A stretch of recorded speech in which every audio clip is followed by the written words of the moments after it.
He says, we encounter a strikingly similar phenomenology in David Abram's description of the reanimation of the sensuous world. His work, like Corbin's, is influenced by Heidegger, as well as by direct contact with traditional cultures, particularly those of Indonesia and Nepal. We find in this comparison evidence for the universality of the experience of the Anima Mundi.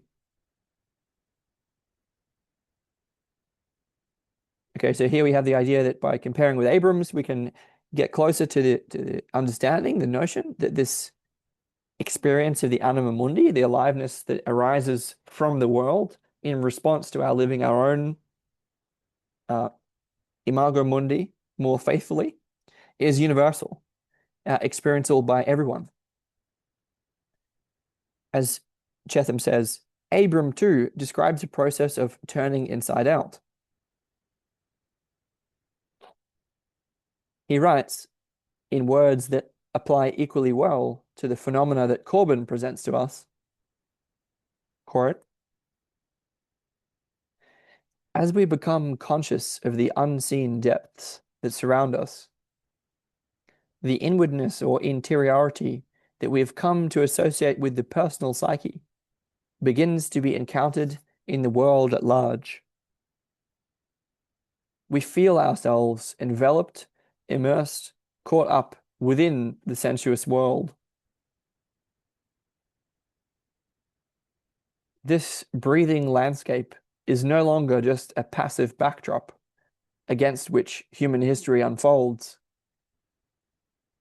but a potentized field of intelligence in which our actions participate.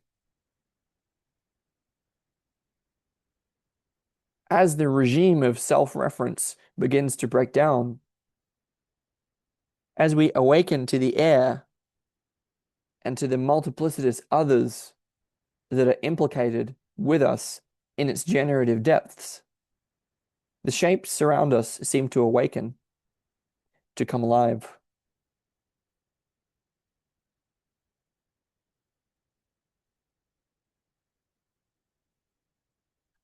Okay, that was from David Abram, and it describes the same kind of move to a Gnosticism that is not world denying, but is in fact a spiritualizing of the world through esoteric Islam, through Persian Sufism.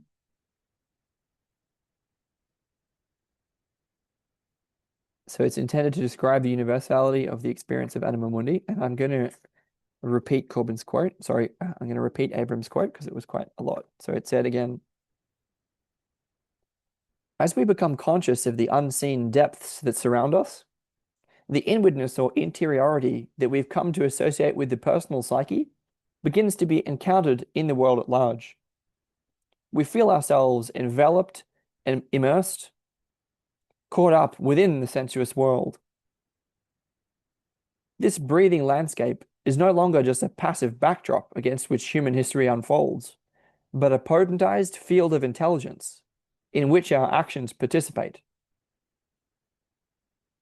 As the regime of self-reference begins to break down, as we awaken to the air and to the multiplicitous others that are implicated with us in its generative depths, the shapes around us seem to awaken, to come alive.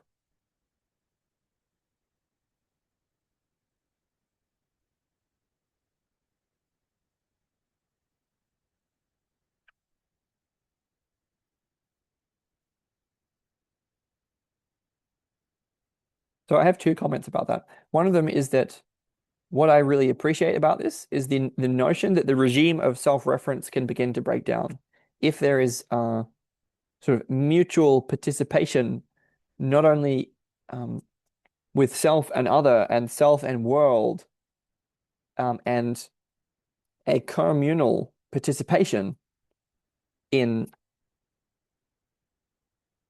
a more ensouled world in Anima Mundi. This feels to me far less narcissistic and far less. It's in a way it's shareable. And I appreciate that. We're also talking about enactment. We're also talking about participation, both of which I also feel are important. Not simply interiority, not simply receiving. We also have the idea, obviously, that the world life itself is a kind of a field of intelligence in which we participate.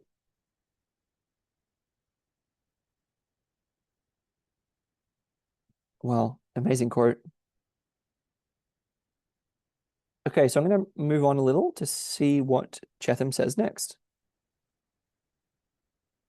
I'm trying to get through to the end of the section, but I'm on page 95 and it goes to 101. Let's see how far we get. It says, coming to consciousness in this way, and thus realizing that the realities of the soul or of the psyche are objective, all-encompassing and ubiquitous, means that we are never alone. In fact, it is only to the degree that we become conscious in this way that we can experience the light of that presence that is the ultimate source of all personification, of all the presence required for the appearance of persons.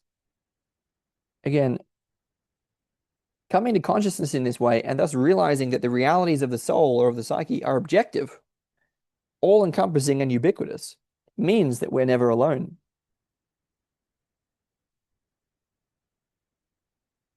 So that implies it's a kind of existential or metaphysical, it's an ontological remedy for loneliness. So the ensoulment of the world, I mean, look at the loneliness epidemic that we have, right? So there, I would say that there is an extremely strong connection between the the world in its de-ensouled, the loss of soul, the hollowing out of the world, and nihilism. Sorry, and loneliness. Well, nihilism as well. And consequently, re-ensouling the world restores a remedy to loneliness. I'm reminded of Rilke's writings on loneliness. It says, in fact, it's only to the degree that we become conscious in this way that we can experience the light of that presence, which is the ultimate source of all personification, of all the presence required for the appearance of persons.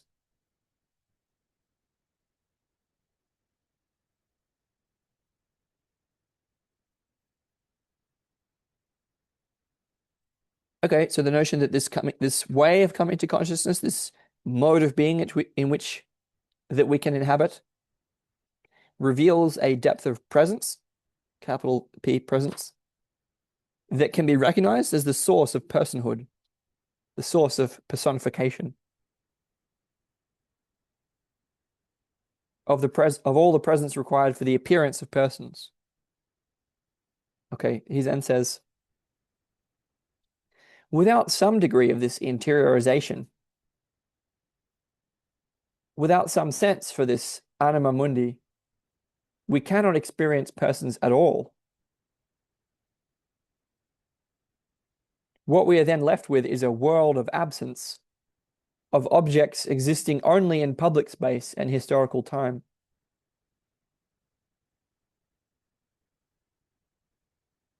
Paradoxically, the world of the objective public depends upon the gaze of no one. And so for Corbin, a world without presence becomes a world in which there can no longer be persons. Wow. Okay, so here we have the idea that the degree to which we experience a world of persons, the degree to which we're actually in relationship with real people, that we experience them as being people, is actually the same degree to which we're present to this mode of being that's being described.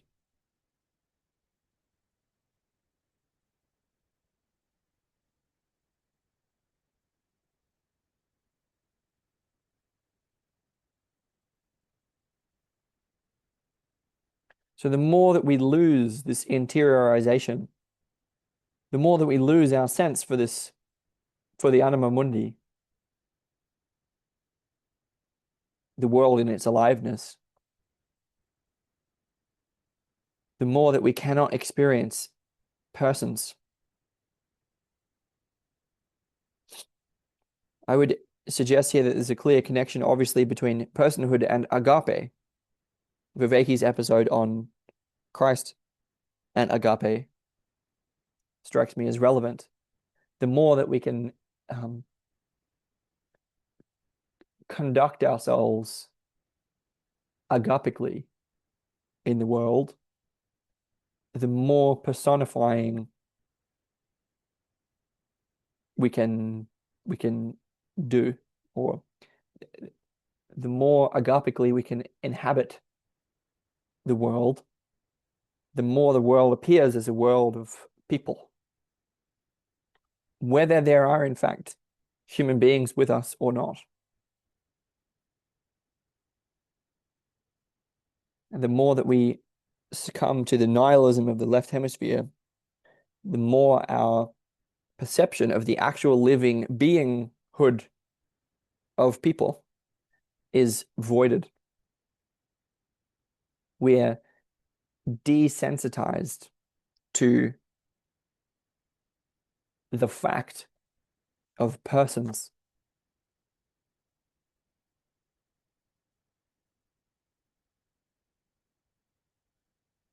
What I would notice just in passing is that people generally, I mean, we could maybe disagree about this, but people are generally pretty good at relating to people as people, you know? So despite the degree to which we've been hollowed out by nihilism, we can still connect with each other as people. And that's something to appreciate. It's like, wow, this quality of personifying is really deep to the core of who we are. And it's something that we can notice as a quality that is deep to the core of who we are, and then go with, we can then facilitate its further emergence into the world. So it's a source of hope. It's a source of hope. It's not that we've completely lost. It's that we're just been focusing on the wrong thing in a way, but it's it's not a thing to focus on. It's a mode of being. We've been in the wrong mode. We've been unconscious of the degree to which we're actually already in the right mode, and we just need to emphasize that more through intentional practice. So I might suggest things like circling or authentic relating here in passing, the dialogical practices. There's a clear role in personifying. I'd also suggest internal family systems, but you can, instead of just asking one of your parts in an interior way, you can ask your house. You can talk, you can relate with your favorite tree. You can relate with I don't know, any of the implements in your kitchen, your favorite mug, for example. And this is a way of, in some way, exteriorizing the soul. And you want to be, obviously, there's risk of projection, and you want to be sensitive to the risks of projection and not go totally off the deep end. But there is a right way of doing that that is personifying things in a way which is actually healthy, in a way which is actually more true. And again, the difference there is between, there's a kind of discernment which is also atrophied within us, which is the discernment to recognize that when we can personify the world in these terms that I'm describing, are we just finding something that's within from ourselves, right? Or were we actually sensitive to the truth, to the reality that comes from, in a sense, outside us? And so again, when the sort of the regime of self-reference begins to break down, then we actually get better at listening through intentional practice, listening not only to other people, but listening to the world.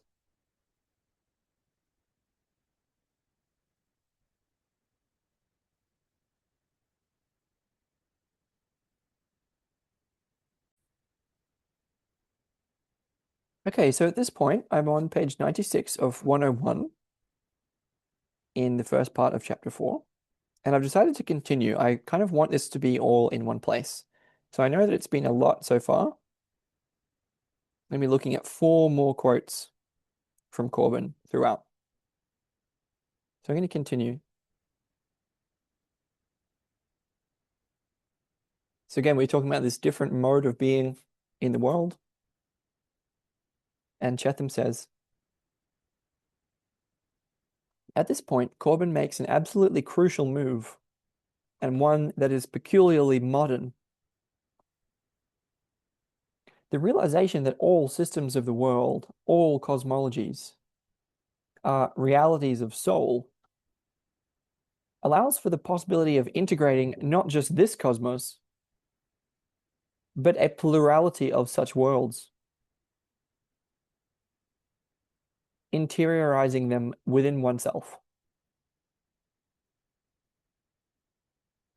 One can, in fact, Corbin says,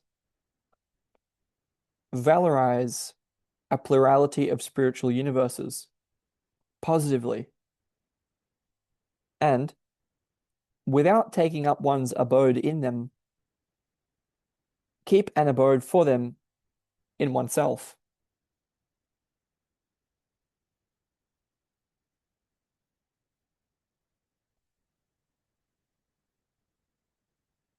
Okay, so I have to pause already and talk about what's being said here.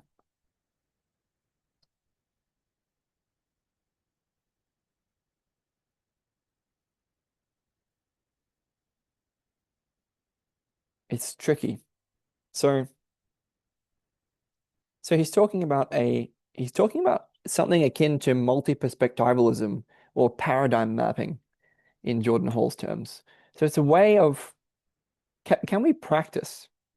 Can we practice with intention in such a way as to become familiar not simply with the image, the God image within our own soul and the world that God image inhabits, but can we practice making that visible to others, making ourselves genuinely available, genuinely shareable or accessible? And can we practice taking up the world of others? Can we practice not just stepping into someone else's shoes, but actually stepping into their entire cosmology?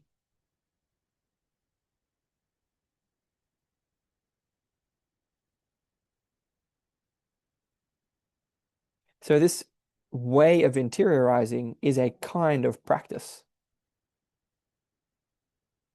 As Cheetham said, the realization that all systems of the world, all cosmologies, are realities of soul allows for the possibility of integrating not just this cosmos, but a plurality of such worlds, interiorizing them within oneself. So what I would say here is that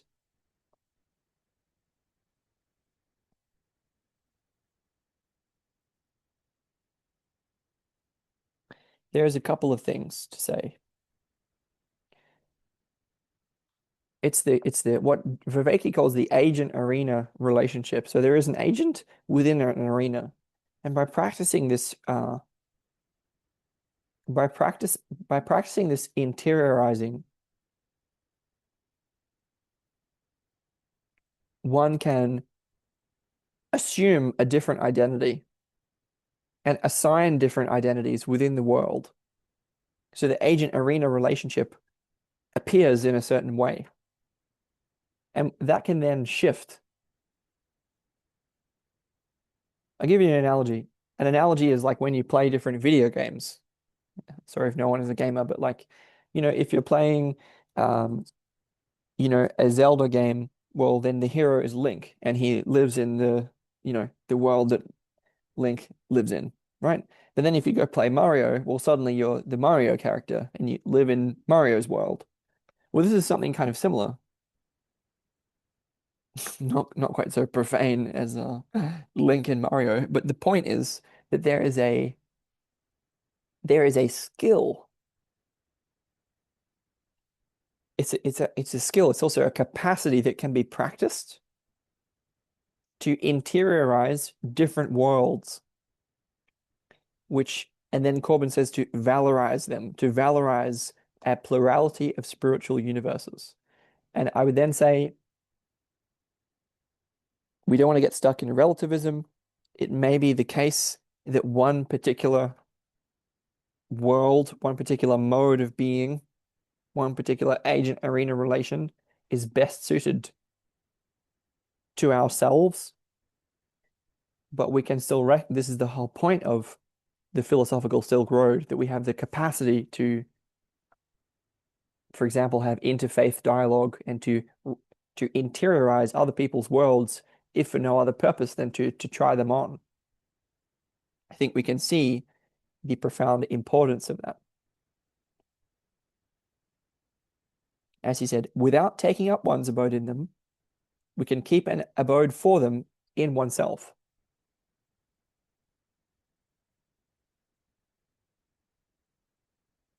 To keep an abode for them in oneself.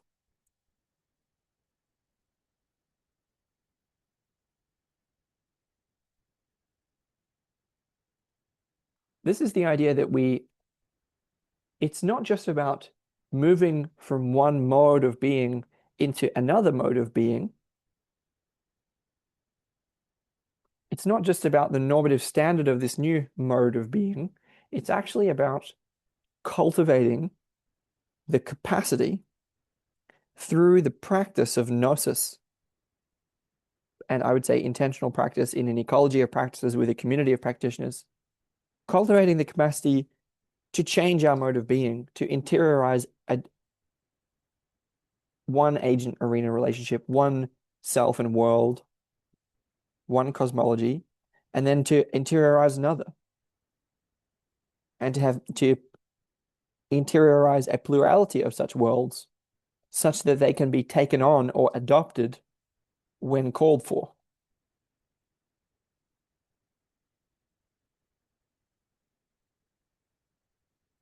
So this is a kind of existential flexibility or agility.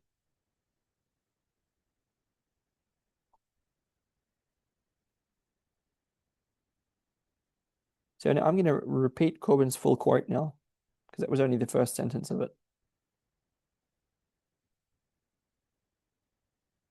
One can, in fact, Corbin says, valorize a plurality of spiritual universes positively, and without taking up one's abode in them, keep an abode for them in oneself. In addition, it is necessary to understand the mode of perception proper to each of them.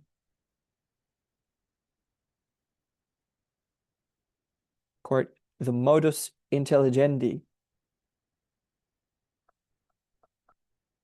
that is each time the direct expression of a mode of being, of a modus essendi.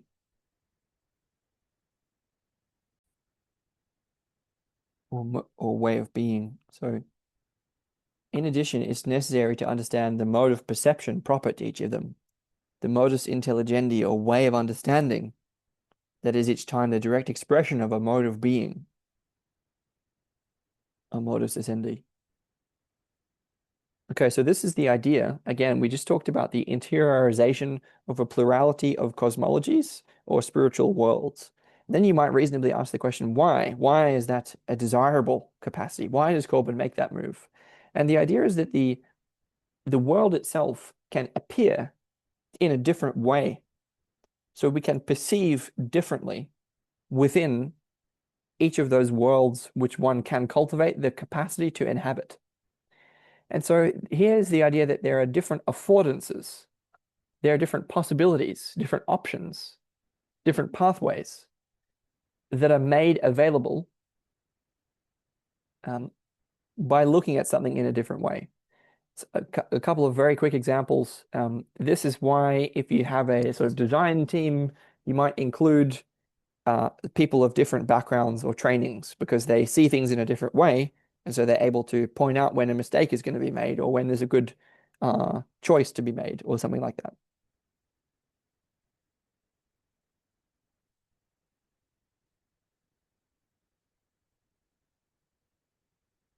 Quote, this task demands a whole spiritual formation, and its results are in turn integrated into the sum of this formation. This is why the formation that it bestows on itself is the secret of a soul.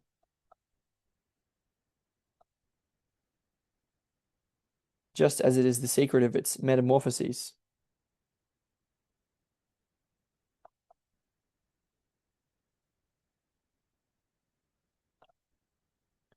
The more perceptions and representations of the universe each monad integrates, the more it unfolds its own perfection and differs from every other. Okay, so this was a very complex quote, or I found it to be difficult to understand. And what I gathered was here's the idea that this kind of multi-perspectivalism that I'm calling, I know that's not quite a fair way of describing it, but it's shorthand, that I described how that there can be different affordances, different way of looking at things that's sort of unlocked by doing that. But here we have the idea that it's actually part of the quote individuation. It's Jung. It's part of the natural development of the soul to, I would say, unlock or to go through the series of transformations. So this is it's a way when we unlock these different modes of being, these ways of perceiving, this is actually symptomatic of our development. As he said, the more perceptions and representations of the universe each monad integrates, the more it unfolds its own perfection and differs from every other.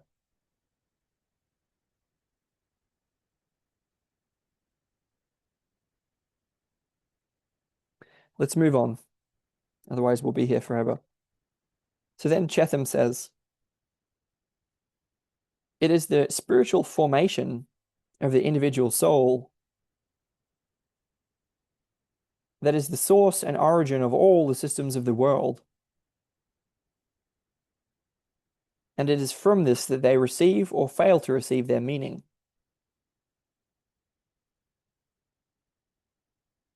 Okay, so he's simply saying that this is actually what our souls are up to. So by virtue of being souls, what souls do is that they go on this process of spiritual formation by which they create these systems. And when we can integrate them and inhabit them, they receive meaning. So the soul is the source and origin of all the systems of the world. So the idea is to do this more consciously and intentionally and more fully.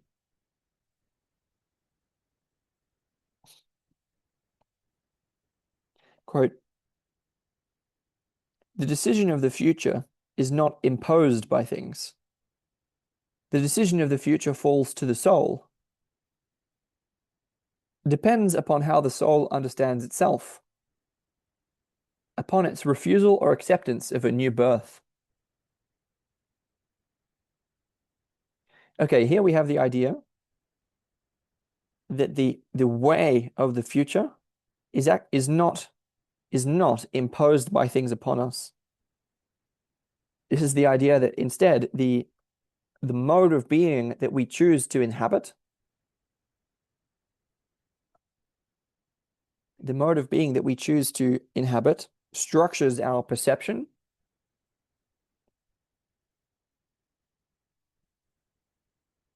It structures our way of understanding ourselves.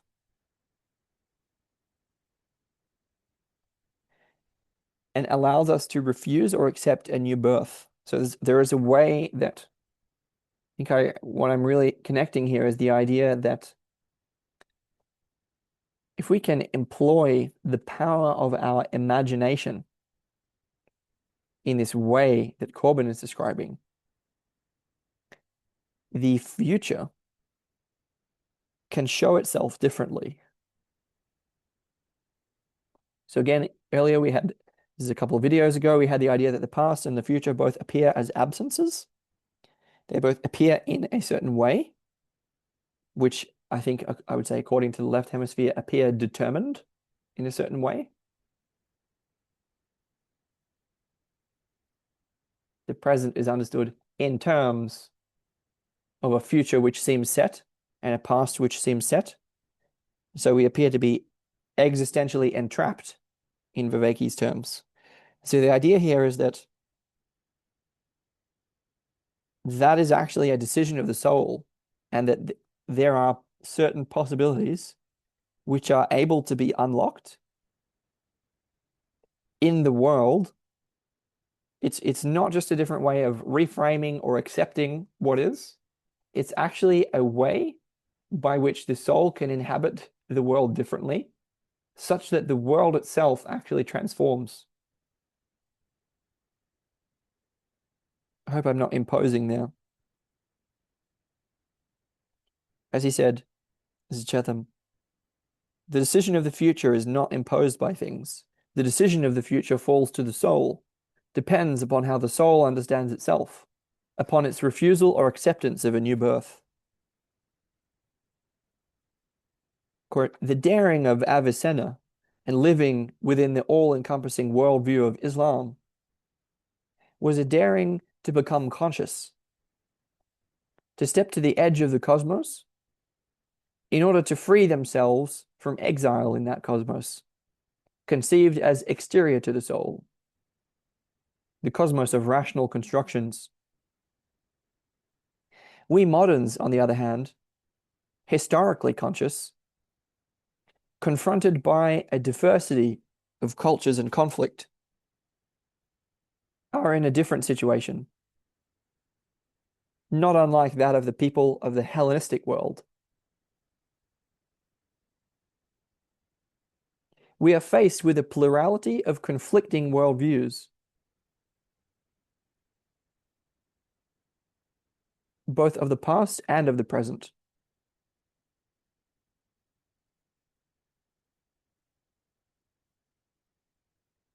The same, often conflicting tendencies are at work: desperate and unthinking syncretism, pessimism, millennialism, and the hope for a final monolithic and unified worldview, whether it be in a religious form or by means of the domination of science. Corbin provides an option that avoids the dangers of both fragmentation and of single vision. Okay, some quite big claims here. This is the idea that we can get into this kind of conflict where this plurality of worldviews are deeply conflicting. And so we get stuck in a kind of anarchy or tribalism where there's a lot of conflict, right? On the other hand, that would be a sort of pathology of chaos. And on the other hand, we have this unifying monotheistic tendencies. So the idea here is to find a way that can avoid the dangers of, that can avoid the pathologies of order and pathologies of chaos.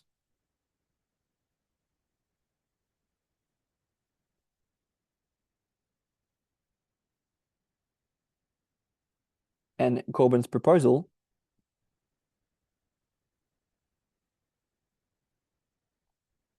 is that this way is that way.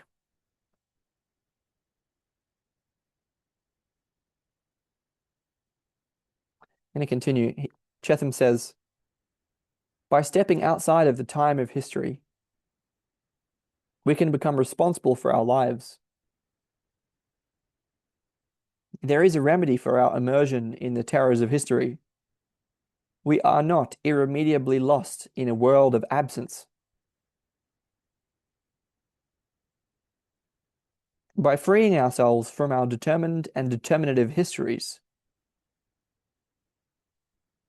we can make a future for other universes by giving them a place in us.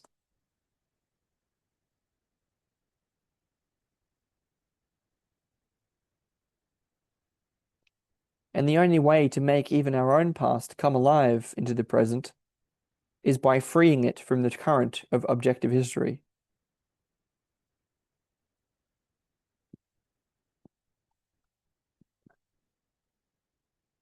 In a world governed by history, where every present is determined by the past, and where there is such a diversity of presence with no objective way to reconcile them, then it is small wonder that no one can be at home. The only escape from this trap is to free the past from the absence into which it has disappeared.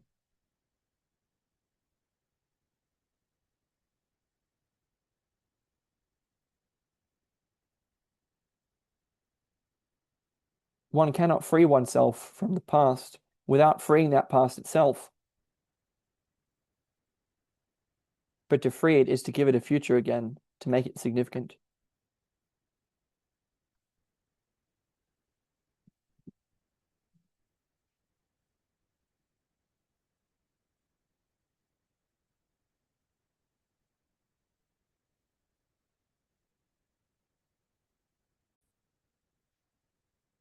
Okay, so this is a rather complex section, and I think what I would suggest is that there's a certain idea, which is that our conception of time, our understanding, like the mode of being in which we inhabit, that perceives the past as absent and the future as absent, and in a way set or determined, that this is a kind of trap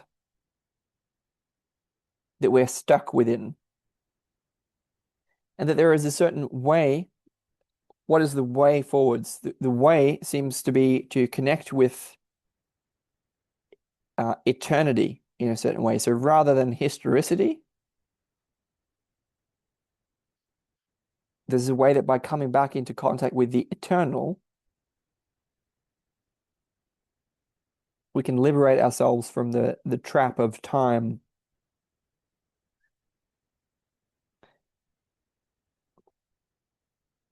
The trap of time here is the trap of history, the trap of the absence of the past.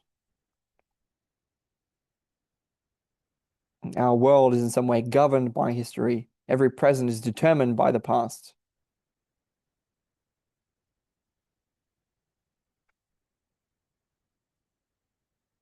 And so what I would connect here is that there's a notion that if the way of being in the world that we inhabit, that we live in, appears like if we are present to the world in such a way that there seems to be no hope, that there seems to be no future, that we seem determined by the past and stuck. Is it possible for us to practice the skill of being able to change our perspective, and not simply change our perspective, but change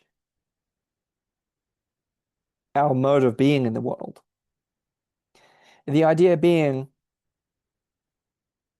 that if we can practice this, that different futures can become available. This sounds a bit like a promise at the moment. Sounds like a promise. So there's a way that it seems that different cosmologies, different universes can be, in a way, relived. I'm thinking here of sort of original time, mystical participation, the participation mystique.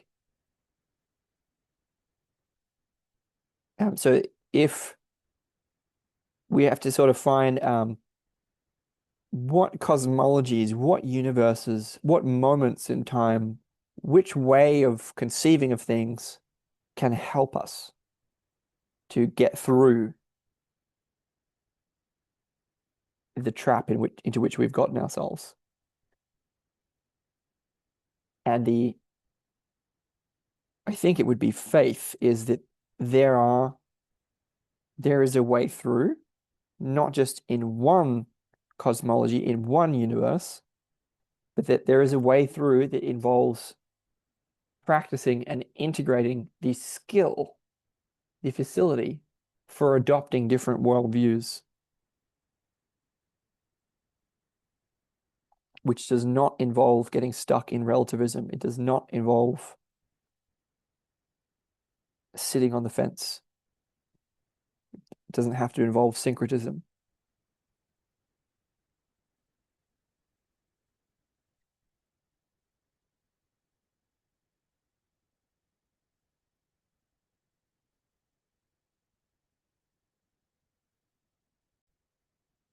The obvious question that arises is what other ways can how else could things appear?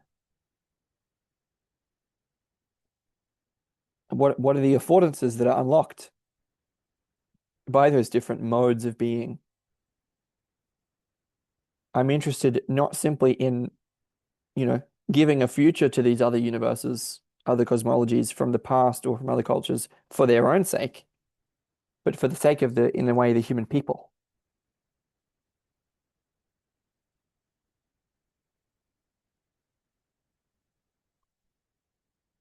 Okay, I'm going to continue because I'm almost done with the section, which is very long, right? Cheetham says, whether we are speaking of our own past worlds or those of other cultures, we must avoid the traps of either denying them entirely or clinging to them blindly. Dogmatism will not do, but one transcends only by adopting. What one rejects outright or what one refuses to see remains as it is, not integrated into consciousness, a source of the most formidable psychoses. It is by interiorizing other spiritual universes that one can see a solution to the conflicts presented by a diversity of worldviews.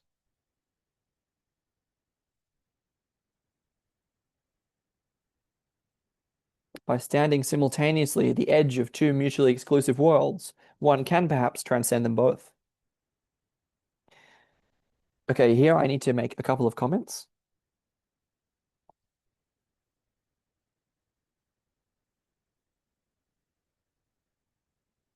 So here we have the idea that I was asking the question, how could that help us?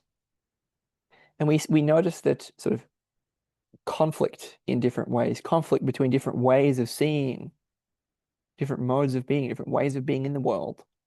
This is deep to the core of what is sort of going wrong. And if we can practice interiorizing other spiritual universes, this seems to be a great source of mutual appreciation, empathy, um, coordination between different worldviews, um, pluralism of the best kind. It's non-dogmatic. It avoids the trap of denying the truths of others and clinging blindly to our own truths. So there's a lot of clear advantage that we can get from this.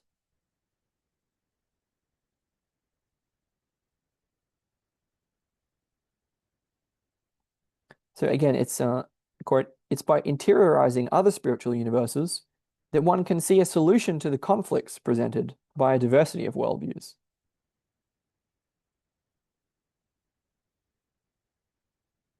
So the idea is to integrate diversity. Again, I think this is the idea being that it's not a homogenizing integration. It's about cultivating the capacity to move between different cosmologies, different worldviews, different spiritual universes.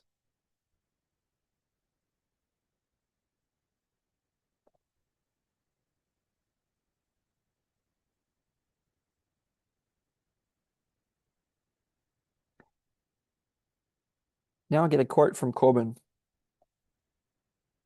commenting on the situation of the comparative philosopher, who says, the Orientalist who lives in Iran, devoted especially to the philosophy of Ishraq, for example, feels that he is inwardly linked to his Ishraqi confrere, an Iranian contemporary, by the bonds of the same spiritual sympathy. Yet it is clear that their common sympathy has not quite the same meaning and direction. To seek the formula for the difference is of primary importance. For in the last analysis, to do so is to make that effort toward acquisition of consciousness, to which the example of Avicenna invites us. Okay, just briefly, this is the idea that by formulating, to quote, seek the formula for the difference, we can have mutual appreciation, common understanding, we can have, in a sense, sympathy between different worldviews, but by formulating the differences more clearly, he feels that this is a move toward consciousness. This is deeply comports with the Jungian claim that consciousness inherently has to do with, in a way, discriminating. So again, the idea is that it unlocks both. It's about appreciation of sameness, unity, and toward integration, and it's also about appreciation of difference, separation. We're getting both here. And Corbin believes that the example of Avicenna invites us to that. Then he says, I believe that in broad outline, one may say, the Oriental philosopher, professing the traditional philosophy, lives in the Avicennan cosmos, or in the Surawadian cosmos, for example. For the Orientalists, it is rather that this cosmos lives in him. This inversion of the meaning of interiority at the same time expresses what, from the point of view of the conscious personality, is called integration. But to integrate a world, to make it one's own, also implies that one has emerged from it in order to make it enter into oneself. But to integrate a world, to make it one's own, also implies that one has emerged from it in order to make it enter into oneself.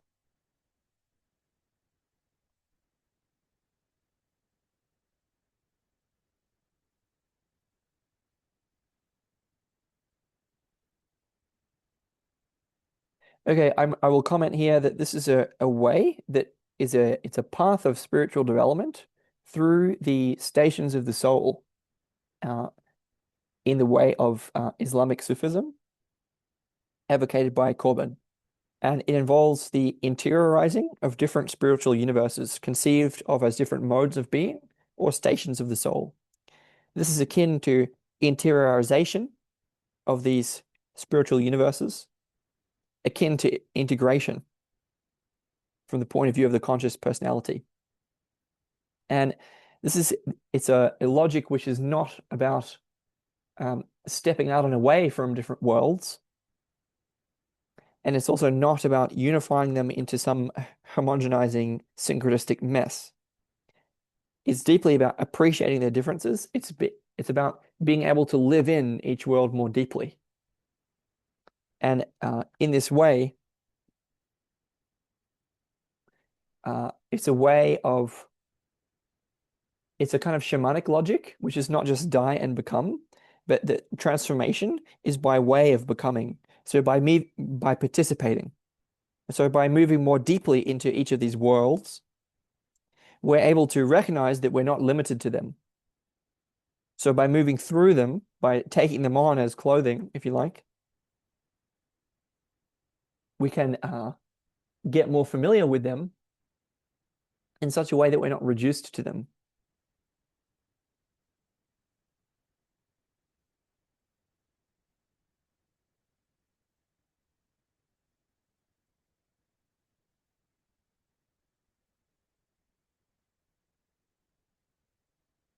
So this is related to what Viveki talks about as taking up a perspective. We're practicing the skill, or at least the capacity for perspective taking. And that involves assuming a different identity, assigning different identities in the world. The agent arena relationship appears in a different way. When we can practice this with different cosmologies, different worldviews, different spiritual universes, then we're not limited to any one of them. We're not reduced to any one of them. We can be in those worlds, but we are not those worlds. We can be those persons, but we are not those persons.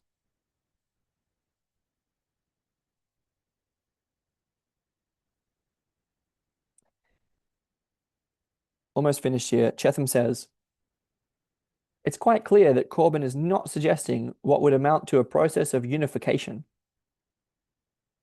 That would perhaps be subject to the same dynamics as the Hegelian absolute spirit, and that is far from Corbin's intent. There is a distinction between unification and integration, which depends upon a vision of the necessary plurality of perspectives.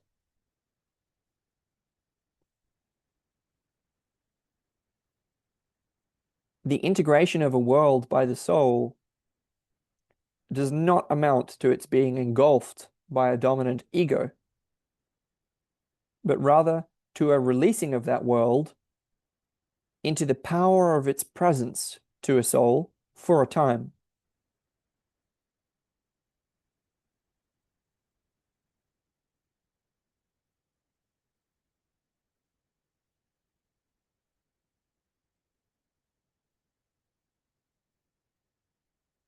Okay, this is really important here. This is a point that is that it's not about engulfing those worlds. So what do we mean by integration? We don't mean that the the capacity for each of these worlds to be lived in, to be inhabited, does not mean that they're reduced to a unity. It's rather that when such a world can be lived, then it is in a way released. So there's a way that each of these worlds can be fulfilled, lived out, brought into being, brought into actuality by living them. So this allows quote, the power of its presence to manifest, to actualize. So a world comes into being through us. So far from being unified or homogenized, reduced, a spiritual universe in this way is fulfilled.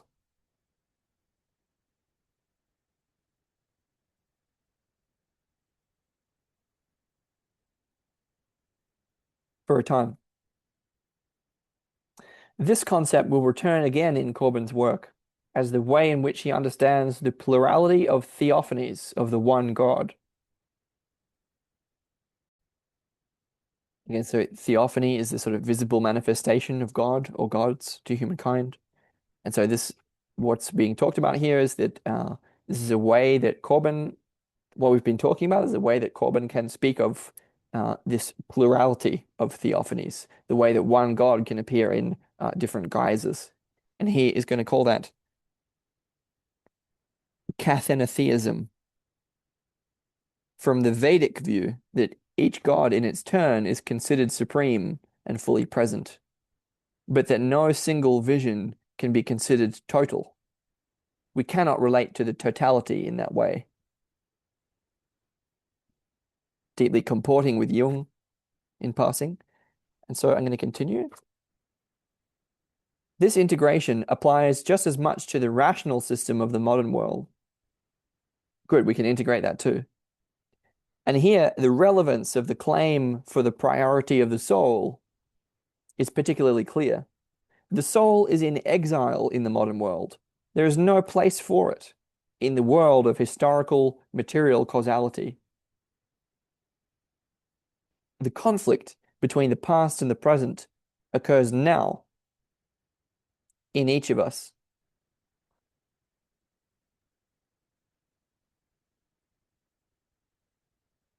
This past is not past, it is present. As in, this past has not passed away, it's present. All rational systems, whether of the philosophers or the scientists, are left behind when the soul is born to itself, when it comes to consciousness.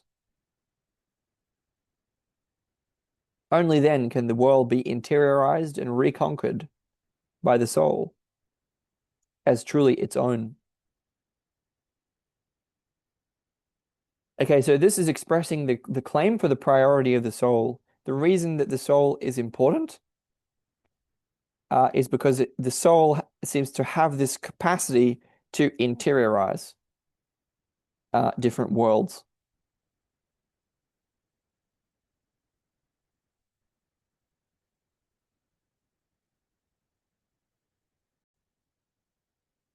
So simply what we have here is the idea, against the idea that this practice, this way of being able to take up different worlds, different spiritual universes, it corresponds to the process of the soul becoming conscious, the soul being born to itself, because the soul has this capacity to interiorize these different worlds.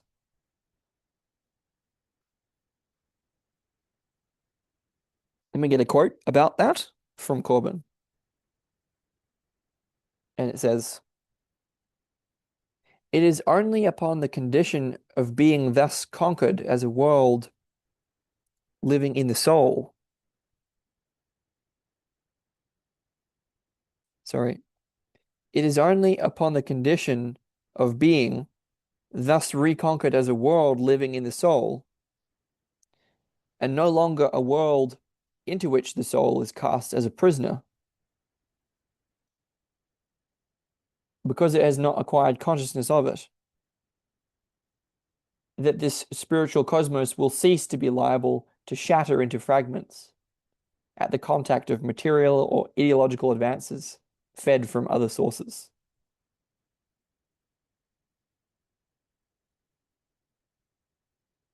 Okay, so that's a very complicated sentence, and what Corbin seems to be saying is that there is a certain, if we want to stop fragmenting, so there's a way that our worldview, our spiritual cosmos, quote unquote, is fragile. It's liable to shatter into fragments that go along with the left hemispheric mode of perceiving many little pieces, right? The only way, according to Corbin, that we can stop shattering, or this we can outgrow this tendency to shatter in that way, is by realizing, in a sense, the power of the soul, realizing that the worlds that we inhabit are actually within the soul, when we can become conscious of that.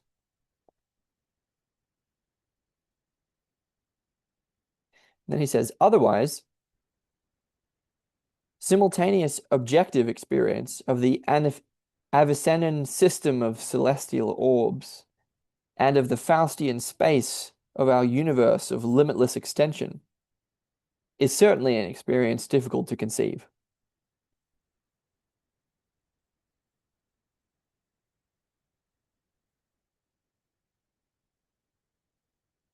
The universe in which the soul had lived shatters into fragments, leaving the soul helpless and disoriented, doomed to the most formidable psychoses. For it is then that the soul, delivered over defenseless and unconscious to the world of things, flings itself into all the compensations offered to it and alienates its being in them.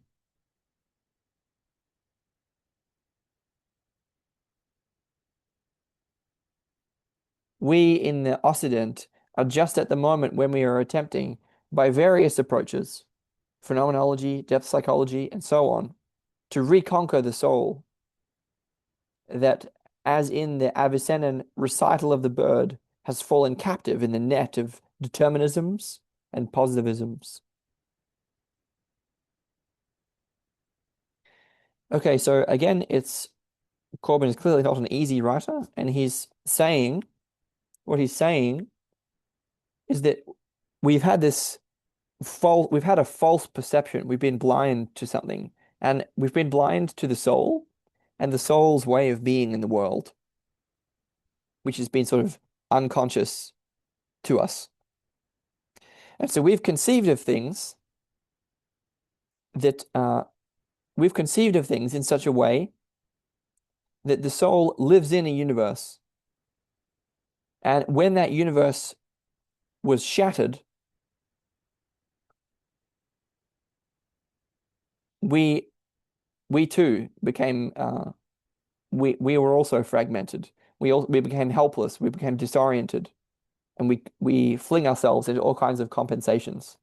So the idea is that there's this kind of inversion. If we can recognize that different worlds, different ways of experiencing, different modes of being are within the soul, rather than the soul being within them, then this is a way forwards. This is a way to quote unquote liberate the soul from that condition of being determined and stuck, vulnerable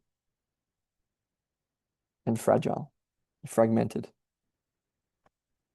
With these words, Corbin makes plain his strategy and his recommendation for all those literalists or fundamentalists, religious and scientific dogmatists alike, of any sort, in any land, who would struggle against the strictures and contradictions raised by the collisions among religions and between religion and science.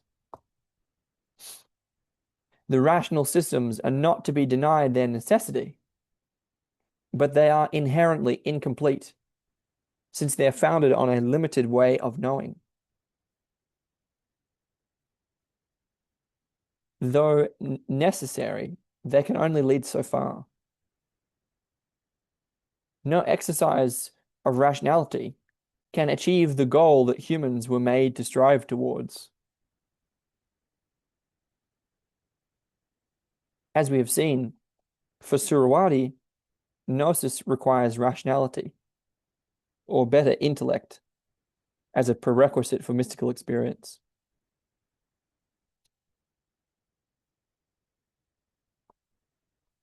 And so now we get a quote from Surawadi, which is a short one. Before that quote, I'm just going to say that what Cheetham was saying here is that essentially Corbin is offering a solution to literalism and dogmatism, fundamentalism of all stripes. So this getting stuck in any one worldview is what he conceives as a big part of the problem. So if we can recognize, if we can be aware as and through our own soul, we can cultivate this capacity again through intentional practice to take up different worldviews, different cosmologies. And that in this way, this is a way that may be necessary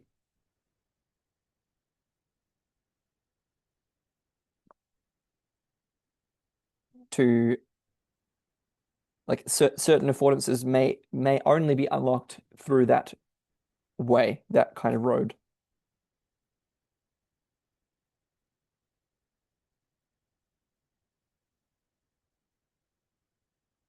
So then Cheetham was speaking against rationality. He was saying, yes, these rational systems are not to be denied their necessity, but they're inherently incomplete.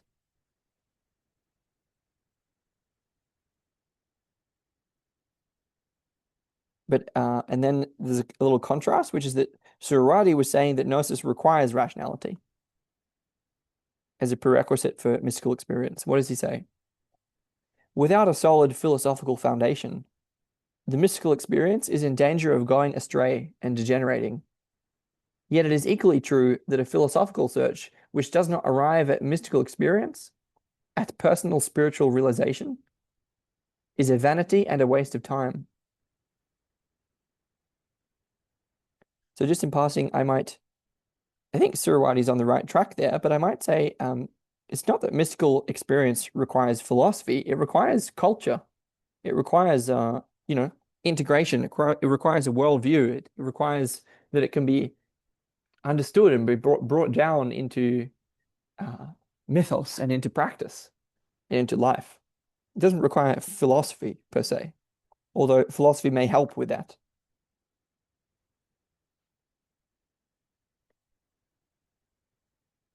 So again, I think this would speak to this dialectic between esoteric and exoteric,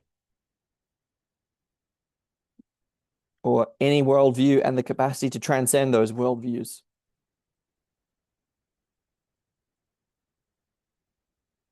Rationality and irrationality, immanence and transcendence, this sort of stuff. Okay, one final quote from Cheetham, which goes, "Yet neither does religious dogma provide a complete answer. Beyond all dogma lies the mystical experience. The celestial ascent of the Prophet Muhammad is the prototype of all mystical experience in Islam. There is, quote, something in common between the vocation of the philosopher and that of the Prophet. This voyage beyond all systems, beyond all dogmas, and the vision in which it culminates, is the goal of both the theosopher and visionary. The event that we have described marks the beginning of that voyage.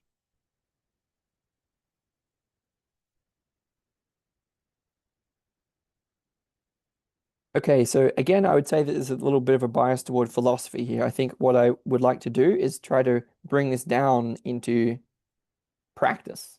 Can we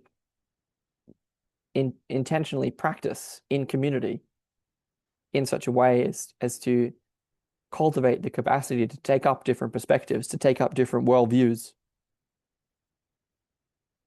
that doesn't like when we turn that into a skill, a practice, then it's brought down out of the realm of philosophy, and philosophy can certainly contribute to that. I would say necessarily so.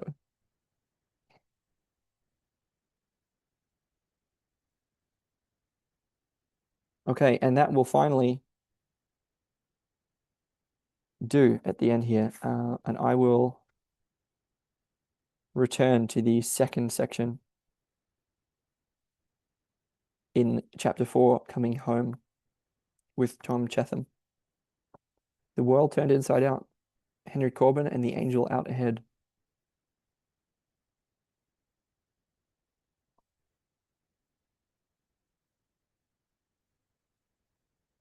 Wow, well, that was a lot. Good job if you stuck with this. That was 89 through 101. Okay.